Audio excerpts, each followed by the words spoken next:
कल हमने पढ़ा था कि गर्म मानसून हवाएं अपने साथ जलवाष्प ले जाती हैं जिससे वर्षा होती है। ठीक है, तो हमने जब देखा है वर्षा होती है तो बादलों को गरजते हुए उसमें से बिजली को चमकते हुए, ठीक है, और बहुत तेज़ी से भी हमने बारिश देखी है। ठीक, तो इन्हें क्या कहते हैं और ये कैसे चमकती हैं, क्यों चमकती हैं, ठीक है ना। तो आज हम पढ़ेंगे लाइटिंग, स्टॉर्म एंड साइक्लोन यानी तड़ित, झंझा और चक्रवात। ठीक है, लाइटिंग यानी बिजली, ठीक है, तड़ित कहते हैं उसे, झंझा बारिश तेज़ी से बरसना, तूफान स्टॉर्म कहते हैं उसे, और चक्रवात जो उसमें बहुत तेज़ हवाएं चलती हैं उन्हें चक्रवात यानी साइक्लोन कहते हैं। ठीक है, तो पहला हमारा आता है तड़ित। ठीक है ना, तो जब क्या होता है कि जब ताप में वृद्धि होती है तो उससे वायु क्या जाने लगती है, ऊपर जाने लगती है, पीछे पड़ा था ना। और जब ऊपर उठने लगती है तो उनका वेग क्या होता जाता है, तेज़ होता जाता है, और तेज़ होता है और अपने साथ वायु क्या ले जाती है, गर्म वायु जलवाष्प ले जाती है।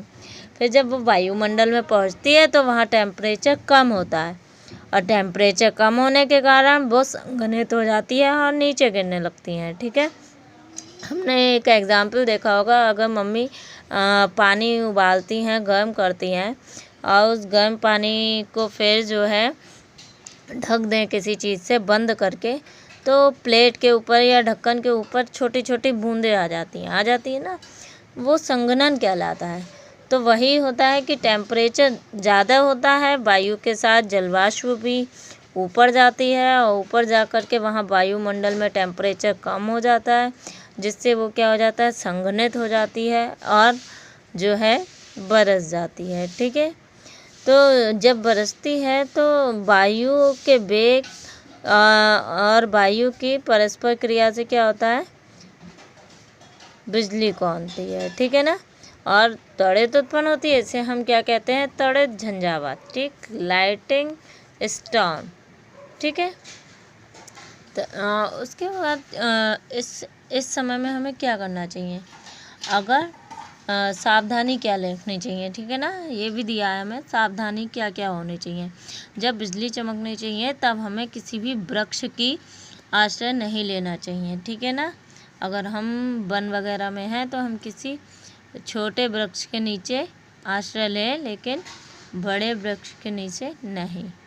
ठीक है, खुली ज़मीन पर ना लेटें। ठीक, धातु की डंडी वाले छाते का उपयोग नहीं करें। क्यों? क्योंकि लाइटिंग होती है करंट, और करंट जो है लोहे की मतलब धातु, मेटल की धातु से बहुत जल्दी गिरती है। ठीक है, खिड़की के निकट ना बैठे हैं, और कार और बस आश्रय लेने से सुरक्षित स्थान है। ठीक है, कार या बस में आश्रय ले लें अगर कहीं कोई जगह नहीं मिलती। और अगर हम जल में हैं तो बाहर निकलकर किसी इमारत में चले जाएं। ठीक है ना, उसके बाद क्या है, तड़ित झंझा कैसे चक्रवात बन जाता है। ठीक है ना, ये अभी हमने क्या पढ़ा, लाइटिंग एंड स्टॉर्म, मतलब इसमें बिजली कड़केगी और पानी बहुत तेज़ी से गिरेगा।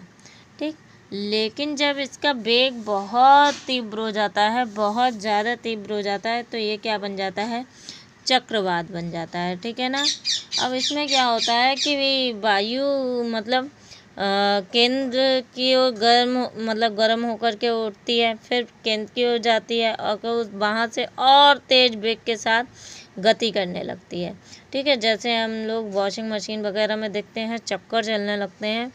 ठीक है, ऐसे ही चक्रवात में क्या होता है कि वायु का चारों तरफ चक्र बन जाता है वायु दाब के कारण। ठीक है, होता क्या है कि जो नीचे जाती है वायु, वो नेत्र पर, वहाँ पर दाब बिल्कुल कम होता है, और उससे जो है फिर वो ऊपर की ओर बहुत तीव्र गति से बढ़ने लगती है। ठीक है, जहाँ पर शांत वातावरण होता है, जहाँ पर वायुमंडल में वायु का तेज़ी से घूर्णन होता है। ठीक है ना, तेज़ी से घूर्णन होता है, वहाँ ये क्या कहलाता है, नेत्र कहलाता है। ठीक है, मतलब केंद्र, यहाँ पर वायु बहुत तेज़ी से घूमती है। ठीक, और ये ये जो घूर्णन चल रहा है ये 10 से 15 किलोमीटर ऊंचा तक हो सकता है। 10 से 15 किलोमीटर तक ऊंचा हो जाता है। ठीक है। और ये जो नेत्र का व्यास होता है वो 10 से 30 किलोमीटर के लगभग होता है। ठीक है। ये बादलों से मुक्त क्षेत्र होता है। ठीक है। जो नेत्र होता है इसमें बादल नहीं होते हैं। ठीक। इसमें पवन का वेग न्यून होता है। ठीक है। और वायुमंडल तेजी से घूर्णन करता है, तो ये एक कैसे शंकुआकार तेजी से बढ़ने लगता है। ठीक है ना। जैसे ये पिक्चर दिखाई दे रही है ना, ये नेत्र है। उसके बाद से ये ऐसे ऐसे ऐसे ऐसे ऐसे ऐसे तीव्रता से बढ़ने लग रहा है। ठीक है। इसके चारों ओर जो है लाइटिंग, बादल, ठीक, यहाँ पर नहीं किंतु इसके चारों, ठीक है, जो ऊपरी क्षेत्र है वहाँ पर बादल और खूब सारी जलवाष्प लिए होते हैं जो कि बहुत तीव्रता से चलते हैं। ठीक है। तो उसे हम क्या कहते हैं, चक्रवात कहते हैं। ठीक है। क्लियर हो गया कि जब पवन बहुत तेज चारों उच्च वेग से कई कुंडली के रूप में घूमने लगती है तो उसे हम चक्रवात कहते हैं। अब चक्रवातों द्वारा विनाश, ठीक है ना। तो जब ये चक्रवात बहुत तीव्र से आते हैं, बहुत लंबी लंबी लहरें उठने लगती हैं इनके आने का संकेतों के रूप में, तो उससे क्या होता है, जब करीब 10 से 15 किलोमीटर पवन चल रही है और थोड़े सेकंड में या कुछ टाइम के लिए चल रही है, मतलब बहुत तीव्र वेग से चल रही है, तो क्या होता है कि जिस क्षेत्र से वो गुजरती है उस क्षेत्र को तबाह करती जाती है। ठीक है ना। जैसे पानी में अगर बाढ़ आ जाती है तो बाढ़ ही इतना सारा नुकसान कर जाती है, फिर ये क्या है, चक्रवात। ठीक है। तो क्या होता है कि नेत्र में तो निम्न दाब होता है। ठीक है। और उससे क्या होता है, वायु ऊपर उड़ जाता है। ठीक।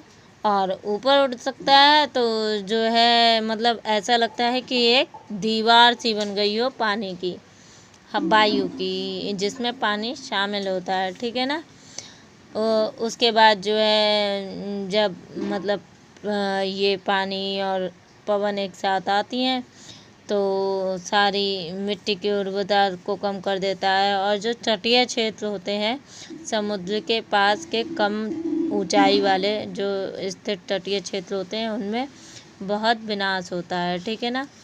जैसे उड़ीसा में हमारे यहाँ आते रहते हैं। अब चक्रवात को भी कई जगहों में कई कई नामों से जाना जाता है। ठीक है ना। अमेरिका में इसे हरिकेन के कहते हैं, क्या कहते हैं, हरिकेन। और फिलीपींस और जापान में यह टाइफून कहलाता है। क्या कहलाता है, टाइफून। ठीक है। अब इनसे बचाव क्या है, ठीक है ना। तो चक्रवातों से बचाव क्या है कि हम पूर्वानुमान चेतावनी सेवा, ठीक है ना, ये हमें पहले से ही, जैसे हमारा मौसम विभाग है तो वो वेग की गति, जिससे वायुमापी, ठीक है ना, वायुमापी कहते हैं, इससे वेग की गति पता चलती है। ठीक। तो वायुमापी से पहले से ही पता चल जाता है कि कितनी वेग का वायु आने वाली है। ठीक है। तो उससे हमें पहले से पूर्वानुमान बता दिया जाता है, तटीय क्षेत्रों को खाली करा दिया जाता है। तो ये प्रभावी सुरक्षा है। उसके बाद सरकारी जो संस्थाएं हैं समुद्र तटों और इनको चेतावनी दे करके संचार व्यवस्था को, जो हमारी संचार व्यवस्था है वो जो है चेतावनी दे देती है कि तटीय क्षेत्रों में चक्रवात यानी हमारा साइक्लोन आने वाला है, इन्हें खाली कर दीजिए, तो वो एरिया खाली हो जाता है। ठीक है। और उससे जहाँ पर उम्मीद होती है कि यहाँ चक्रवात आएगा, सुरक्षित स्थानों पर लोगों को ले जाया जाता है, मतलब उनके लिए आश्रय प्रदान किया जाता है, जो कि प्रशासनिक व्यवस्था है। ठीक है। उसके बाद भी जो जनता द्वारा कार्य किए जाते हैं वो क्या है कि अगर किसी टेलीविज़न पर कोई न्यूज़ समाचार पत्रों के माध्यम से हमें चेतावनी दी जा रही है तो हम उसे नज़रअंदाज नहीं करें। ठीक है, अगर जो है हमारे क्षेत्र में चक्रवात वगैरह का कुछ डर है और प्रशासन हमें चेतावनी दे रहा है तो हमें उसके अनुरूप कार्य करना चाहिए। ठीक है, और जो पशु पक्षी हैं उनको सुरक्षित स्थानों पर पहुंचाना चाहिए। ठीक है ना, और जो हमारे जलमग्न हो जाते हैं, बाढ़ से क्षतिग्रस्त हो जाते हैं, उन रास्तों पर चलने से बचना चाहिए। ठीक है, और यदि हम चक्रवात प्रभावित क्षेत्र जैसे उड़ीसा वगैरह हैं, हमारे तटीय क्षेत्र, उनमें रहते हैं तो हमें ऐसे जल का प्रयोग पीने के लिए नहीं करना चाहिए। ठीक है ना, ऐसा जल हम पी नहीं सकते क्योंकि उस स्थिति में जल क्या हो जाता है, दूषित हो जाता है, स्वच्छ नहीं रहता। गीले स्विच खंभों को नहीं छूना चाहिए। ठीक है, क्योंकि उससे करंट लग सकता है। ओके, और ऐसा नहीं करना चाहिए कि भैया मतलब केवल हमारा मन कर रहा है घूमने निकल गए जैसे। ठीक है, तो केवल मस्ती के लिए अगर मतलब ये कहा जा रहा है कि बाहर तूफ़ान आने वाला है, लाओ देख के आते हैं तूफ़ान कैसा, घूमने निकल जाए, तो हमें ऐसा नहीं करना चाहिए। ठीक, और अपने पड़ोसियों मित्रों जितनी जैसी मतलब सहयोग हो सके वैसा सहयोग करना चाहिए। ठीक है, बचाव दल पर अनावश्यक मांगों का दबाव नहीं डालना चाहिए। जो ज़रूरी चीज़ें होती हैं केवल उन्हीं चीज़ों के लिए हम बचाव दल से कह सकते हैं और कहना चाहिए। ठीक है, ये जनता कार्य कर सकती है ऐसे टाइम में। उसके बाद उन्नत प्रौद्योगिकी सहायक सिद्ध हुई है। ठीक है ना, तो जब पहले हमें पता ही नहीं चल पाता था कि जो है कब आ रहा है चक्रवात, कब नहीं आ रहा है, उसके बाद जो है कई सारे जो है टेक्निकल बनी, जैसे वायु दाब मापी बना।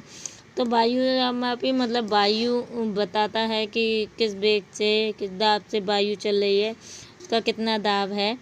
ठीक है, तो इन सब की सहायता से मौसम विभाग जो है हमारा वो क्या करता है, पूर्व अनुमान लगा सकता है और जिससे हम अपनी सुरक्षा की तैयारी पहले से बेहतर कर सकते हैं। ठीक है, और ये हमें 48 घंटे पहले सूचना प्राप्त हो सकती है। ठीक, इसे चक्रवात सूचना जारी कर दी जाती है। ठीक है ना, और उससे संबंधित हम अपने तैयारी कर सकते हैं, बच सकते हैं। ठीक, आज हमारा ये चैप्टर ख़त्म होता है। ठीक है, मुझे उम्मीद है आप सबको ये चैप्टर समझ में आया होगा।